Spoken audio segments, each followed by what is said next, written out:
மு.க. ஸ்டாலினை மீண்டும் முதல்வராக விடமாட்டோம். கூட்டணிக்குள் இருந்தே குழிபறிக்கும் 2 முக்கிய கட்சிகள்.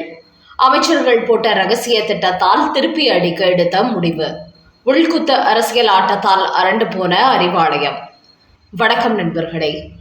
தமிழக முதலமைச்சர் மு.க. ஸ்டாலின் மீண்டும் தான் வெற்றி பெற்று முதலமைச்சராகிவிட வேண்டும் என்பதற்காக கூட்டணி கட்சிகளின் தொகுதிகளை குறைத்து தான் போட்டியிடும் தொகுதிகளின் எண்ணிக்கையை அதிகரித்து வருகிறார். இதற்கு முக்கிய காரணம் என்னவென்றால், ஏற்கனவே திமுக கூட்டணியில் இடம்பெற்றுள்ள காங்கிரஸ் கட்சி ஆட்சி அதிகாரத்தில் பங்கு கேட்டு சலசலப்பை ஏற்படுத்தினார்கள். அதனால் 2026 சட்டமன்ற தேர்தலில் அறுதி பெரும்பான்மை பிடிக்கவில்லை என்றால் தன்னால் ஆட்சியை பிடிக்க முடியாது, எங்களுக்கும் ஆட்சியில் பங்கு தந்தால்தான் ஆதரவு கொடுப்போம் என்று அத்தனை கூட்டணி கட்சிகளும் கொடிபிடித்து விடுவார்கள் என்பதை புரிந்து கொண்டார் ஸ்டாலின். அதனால்தான் கூடுதலான கட்சிகளை கூட்டணிக்குள் கொண்டு வந்த போதும் கடந்த தேர்தலில் கொடுத்ததை விட அவர்களின் தொகுதி எண்ணிக்கையை குறைத்து வருகிறார். இந்த விவகாரத்தில் வைகோ கண்டுகொள்ளாத போதும் காங்கிரஸ், விசிக, கம்யூனிஸ்ட், தமிழக வாழ்வுரிமை கட்சி என பல கட்சிகள் கூடுதல் தொகுதி கேட்டு ஆரம்பத்திலிருந்தே சலசலப்பை ஏற்படுத்தி கொண்டு வந்தார்கள். இந்த நிலையில் காங்கிரஸ் கட்சிக்கு கடந்த தேர்தலை விட 3 தொகுதிகள் அதிகமாக கொடுத்து டீலை ஓகே செய்துவிட்ட மு.க. ஸ்டாலின் தற்போது மார்க்சிஸ்ட் கம்யூனிஸ்ட் கட்சி, விசிக, தமிழக வாழ்வுரிமை கட்சி, மக்கள் நீதி மய்யம் ஆகிய கட்சிகளிடத்தில் தொகுதி பங்கீடு விவகாரத்தில் சிக்கியுள்ளார். குறிப்பாக 0.5% வாக்கு வங்கி மட்டுமே உள்ள தேமுதிகவிற்கு 10 தொகுதி 1 ராஜ்யசபா எம்பி சீட் ஒதுக்கீடு செய்ததால் இந்த கட்சிகள் எல்லாம் மு.க. ஸ்டாலினை ரவுண்டு கட்டி வருகிறார்கள். இந்த நிலையில்தான் திமுக கூட்டணியில் இடம்பெற்றிருந்த தமிழக வாழ்வுரிமை கட்சியின் வேல்முருகன் தாங்கள் கேட்ட தொகுதி கிடைக்காததால் திமுக கூட்டணியிலிருந்து வெளியேறுவதாக அறிவித்திருக்கிறார்.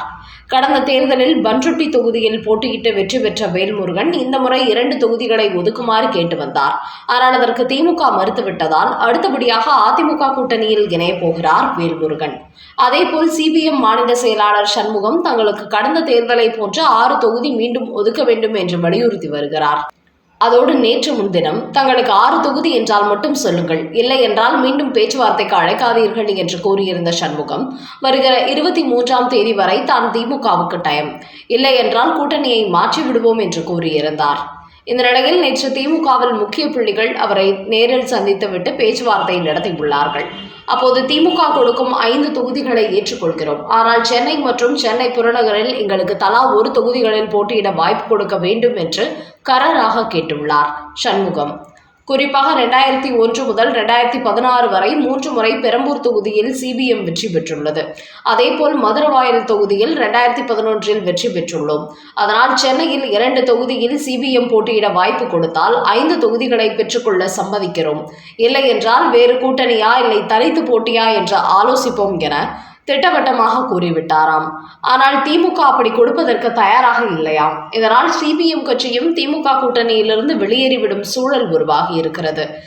இவர்களை தொடர்ந்து நேற்று விசிகாவின் திருமாவளவன் ஒரு வீடியோ வெளியிட்டிருந்தார். அதில் 23 கட்சிகள் இணைந்து திமுக மெகா கூட்டணியாகி உள்ளது. ஆனால் குறைவான தொகுதிகளில் போட்டியிட மட்டுமே வாய்ப்பு கிடைத்திருக்கிறது. 25 ஆண்டுகளாக நாங்கள் களத்தில் உள்ளோம். ஆனால் இன்னும் இந்த களம் எங்களுக்கு புதிதாகவே உள்ளது. நாங்கள் கேட்ட தொகுதியை புதிய திமுக தர மறுப்பதால் மனதில் வலி இருந்தாலும் கூட்டணிகள் வலிமை இருந்தால்தான் வலதுசாரிகளை வீழ்த்த முடியும் என்பதால் திமுக கூட்டணியில் இருக்கிறோம் என்று அந்த வீடியோவில் தெரிவித்துள்ளார். விசிகாவுக்கு மு.க. ஸ்டாலின் 6+1 தொகுதி என ஒதுக்க முடிவெடுத்திருப்பதாக கூறப்படுகிறது. ஆனால் திருமாவளவன் இரட்டை இலக்கத்தில் தொகுதிகள் கேட்டு வருகிறார். இப்படி திமுக கூட்டணியில் உள்ள பல கட்சிகளும் அதிருப்தி மனநிலையில் தான் உள்ளார்கள். இந்த நிலையில் தான் தமிழக வாழ்வுரிமை கட்சி கூட்டணியிலிருந்து வெளியேறிவிட்ட நிலையில் சிபிஎம் வெளியேறிவிடுவார்கள் என்பது தெரிய வந்துள்ளது. அந்த வகையில் தற்போது திமுக கூட்டணியில் உள்ள கட்சிகள் மிகப்பெரிய அளவில் அதிருப்தியில் உள்ளார்கள். முக்கியமாக காங்கிரஸ் கட்சி திமுக கூட்டணியில் இடம்பெற்றிருந்தாலும் அந்த கட்சியின் முக்கிய புள்ளிகள் அனைவருமே திமுகவுக்கு எதிராகத்தான் உள்ளார்கள். அதேபோன்று திமுகவில் உள்ள அனைத்து அமைச்சர்களுமே காங்கிரஸ் கட்சிக்கு எதிராகத்தான் உள்ளார்கள். திமுகவின் முக்கிய அமைச்சர்கள் சமீபத்தில் ஒன்று கூடி ஒரு தீர்மானம் போட்டுள்ளார்கள். அதில் தமிழ்நாட்டில் காங்கிரஸ் கட்சிக்கு எந்த செல்வாக்கும் கிடையாது, திமுக முதுகில் ஏறி நின்று கொண்டு அவர்களை வெற்றி பெற்று வருகிறார்கள். அப்படிப்பட்ட காங்கிரஸ் கட்சி 41 தொகுதி ஆட்சி அதிகாரத்தில் பங்கு என்று திமுகவுடன் மோதுகிறார்கள். அப்படி இல்லை என்றால் கூட்டணியை மாற்றி விடுவோம் என்று நம்மையே மிரட்டுகிறார்கள். அதனால் இந்த சட்டமன்ற தேர்தலில் காங்கிரஸ் கட்சியின் வேட்பாளர்களை வெற்றி பெற விடவே கூடாது. அவர்கள் படுதோல்வி அடைந்தால்தான் தமிழ்நாட்டில் தங்களுக்கான பலம் என்ன என்பதை தெரிந்து கொள்வார்கள். திமுகவை வைத்துதான் காங்கிரஸ் கட்சி வெற்றி பெற முடியும் என்பதை அவர்களுக்கு நாம் புரிய வைக்க வேண்டும் என்று முக்கிய அமைச்சர்கள் ஒரு திட்டம் தீட்டியுள்ளார்களாம். ஆனால் திமுகவின் இந்த சூழ்ச்சி விவகாரம் காங்கிரஸ் கட்சியினருக்கும் கசிந்து விட்டதாம். அதையடுத்து நமக்கு எதிராக திமுக சதிவேலை செய்தால் அவர்களுக்கு எதிராக நாமும் வேலை செய்ய வேண்டும் என்று மாணிக்கம் தாக்கூர் உள்ளிட்ட பலரும் திமுகவுக்கு எதிராக ரகசிய தீர்மானம் நிறைவேற்றியுள்ளார்களாம். அந்த அளவுக்கு தற்போது திமுக கூட்டணிக்குள்ளேயே உள்குத்து அரசியல் நடந்து கொண்டிருக்கிறது. அதேபோல் தற்போது விசிக, கம்யூனிஸ்ட் போன்ற கட்சிகளும் திமுகவுடன் பெரிய அளவில் மோதலில் ஈடுபட்டுள்ளார்கள். இதில் சிபிஎம் வெளியேறிவிட்டாலும் திருமாவளவன் வெளியேற மாட்டார். அவரால் வேறு எந்த கூட்டணிக்கும் செல்ல முடியாது என்பதால் வேறு வழி இல்லாமல் திமுக கூட்டணியில் தான் ஒட்டிக்கொள்வார். இருப்பினும் தாங்கள் கேட்ட தொகுதியை மு.க. ஸ்டாலின் தர மறுப்பதால் அவரும் சத்தமில்லாமல் திமுகவுக்கு எதிரான வேலை செய்ய திட்டமிட்டிருப்பதாக கூறுகிறார்கள்.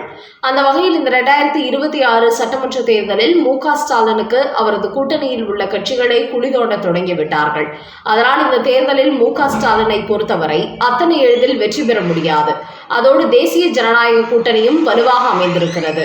அந்த கூட்டணிக்குள் எந்த சலசலப்பும் இல்லாமல் எப்படியேனும் இந்த முறை மு.க. ஸ்டாலினை வீழ்த்தியே ஆக வேண்டும் என்று அனைவரும் ஒரு மனதோடு களமிறங்கியுள்ளதால் 23 கட்சிகளுடன் கூட்டணி வைத்து தேர்தலை சந்தித்தாலும் 2026 சட்டமன்ற தேர்தலில் மு.க. ஸ்டாலின் மண்ணை கவ்வி விடுவார் என்பதற்கான அறிகுறி அதிகரித்துவிட்டது. அடுத்த செய்தி, பாஜகவிலிருந்து விலகவில்லை, வதந்திக்கு முற்றுப்புள்ளி வைத்த சரத்குமார். நடிகர் சரத்குமார் தனது சமத்துவ மக்கள் கட்சியை கடந்த 2024ஆம் ஆண்டு மக்களவைத் தேர்தலின் போது பாஜகவில் இணைத்தார். அந்த தேர்தலில் அவரது மனைவியான ராதிகா விருதுநகர் எம்பி தொகுதியில் போட்டியிட்டு தோல்வியடைந்தார். இந்த நிலையில் சரத்குமாருக்கு பாஜகவில் முக்கிய பதவி கொடுப்பார்கள் என்று எதிர்பார்க்கப்பட்டது. என்றாலும் இப்போது வரை அவருக்கு எந்த பதவியும் வழங்கப்படவில்லை. இதன் காரணமாக சரத்குமார் பாஜக மீது அதிருப்தியில் இருப்பதாகவும் பாஜகவிலிருந்து விலகி திமுகவில் இணையலாமா என்று ஆலோசித்து வருவதாக கடந்த சில தினங்களாக செய்திகள் வெளியாகி வந்தது. இந்த நிலையில் நேற்று அந்த செய்தியை அவர் மறுத்துள்ளார். இதுகுறித்து சரத்குமார் கூறுகையில், நான் பாஜகவிலிருந்து விலகுவதாக வெளியான செய்தி வெறும் வதந்தி என்று கூறியுள்ளார். அதோடு பாஜகவில் எனக்கு முக்கியத்துவம் தரவில்லை என்று நான் அதிருப்தியில் இருப்பதாக வெளியான செய்தி தவறானது. இப்போது நான் சினிமாவில் பிஸியாக இருப்பதால் இந்த தேர்தலில் போட்டியிடக்கூட நான் விரும்பவில்லை. அப்படியே சீட் கொடுத்தாலும் எனது கட்சியை சேர்ந்த நிர்வாகிகளை தான் வேட்பாளராக களமிறக்குவேன். அதனால் நான் பாஜகவிலிருந்து வெளியேறப் போவதாக பரப்பப்பட்டு வரும் செய்தியை யாரும் நம்ப வேண்டாம் என்று தெளிவுபடுத்தியுள்ளார் சரத்குமார்.